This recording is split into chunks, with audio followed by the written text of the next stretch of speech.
Assalamualaikum dan salam sejahtera.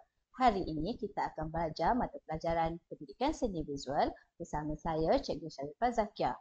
Hari ini kita akan fokus kepada bahasa seni visual iaitu warna. Warna merupakan salah satu unsur seni yang penting dalam menghasilkan sesuatu karya. Baiklah, anda semua sudah bersedia? Jom kita mula.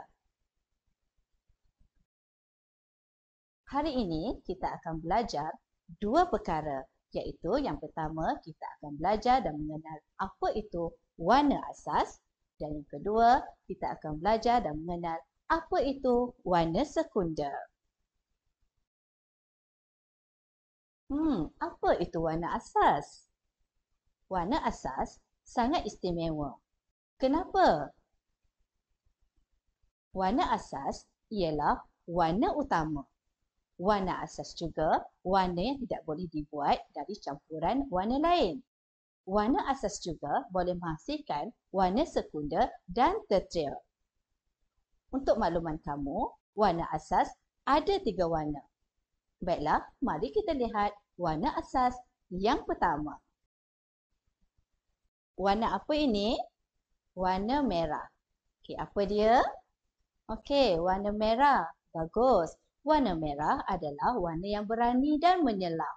Sekarang, mari kita lihat apa benda yang berada di sekeliling kita yang berwarna merah. Apa ni? Buah strawberry. Buah strawberry berwarna merah. Kamu pernah makan strawberry? Sedap tak? Kalau makan dengan coklat, lagi sedap kan? Okey, baiklah. Kita lihat warna asas yang kedua, iaitu warna apa ni murid-murid? Ya, biru. Warna asas yang kedua adalah biru. Biru adalah warna yang tenang dan sejuk. Baiklah, sekarang kita lihat apa benda yang berada di sekeliling kita yang berwarna biru. Ya, laut. Kamu pernah lihat laut? Cantik kan? Tenang je. Okey, baiklah. Sekarang mari kita lihat warna asas yang ketiga.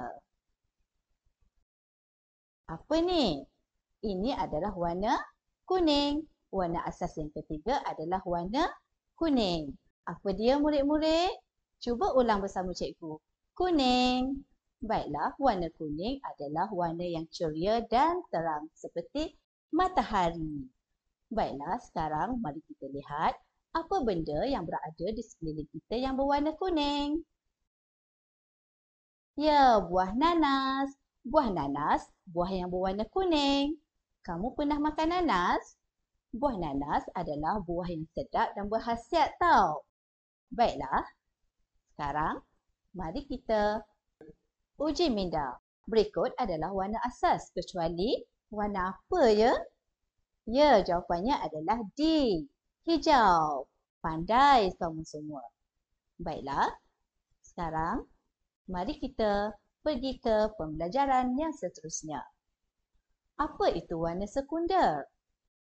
Warna sekunder adalah warna yang dihasilkan melalui campuran warna asas. Menarik bukan? Warna sekunder juga seperti warna asas ada 3 warna. Mari kita lihat mana tahu ada warna kegemaran kamu? Sekarang di tangan cikgu ada warna merah. Cikgu campurkan dengan warna kuning. Agak-agaknya jadi warna apa ya? Ya, betul. Jingga. Jingga adalah warna sekunder kita yang pertama.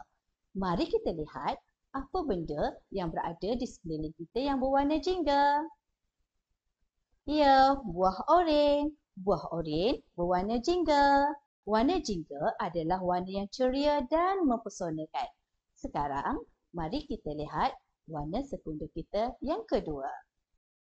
Sekarang di tangan cikgu ada warna biru. Cikgu campurkan dengan warna asas kuning.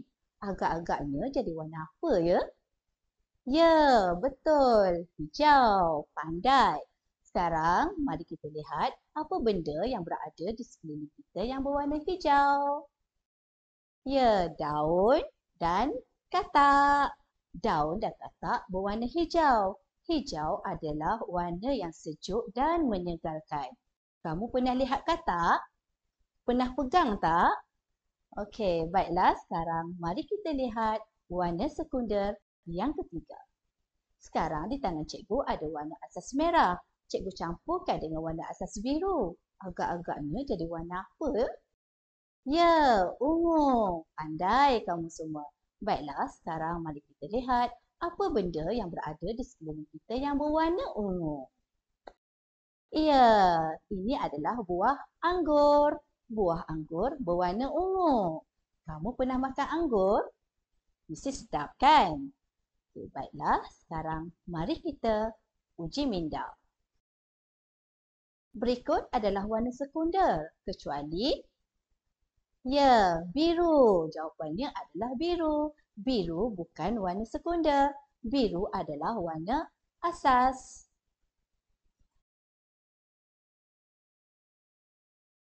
Baiklah, sekarang mari kita lihat roda warna. Apa itu roda warna? Roda warna adalah bulatan warna yang menunjukkan hubungan antara warna. Yang cikgu labelkan dengan nombor 1 itu adalah warna asas. Yang cikgu labelkan dengan nombor 2 itu adalah warna sekunder. Sekarang cikgu ulang sekali lagi, warna asas adalah warna utama dalam roda warna, iaitu warna merah, biru dan kuning. Warna sekunder adalah warna kedua dalam roda warna, hasil campuran daripada warna asas itu tadi. Warna sekunder adalah warna ungu, hijau dan jingga. Baiklah, sebagai penutup, warna bukan hanya ada dalam lukisan, tetapi ada di sekeliling kita. Dengan mengenali warna asas dan sekunder, kita boleh menghasilkan karya seni yang lebih hidup, ceria dan menyentuh rasa. Baiklah, sekian saja untuk hari ini. Sehingga kita berjumpa lagi pada sesi pembelajaran yang akan datang. Selamat berkarya. Bye. Assalamualaikum.